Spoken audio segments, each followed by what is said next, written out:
co-founder of the company Gnosis.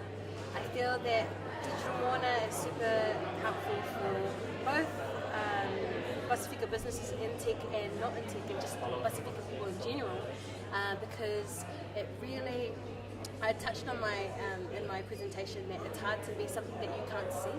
So it's awesome to see other Pasifika people doing things in tech, and also, the saying, you want to be the change that you want to see. So I think it's an awesome opportunity for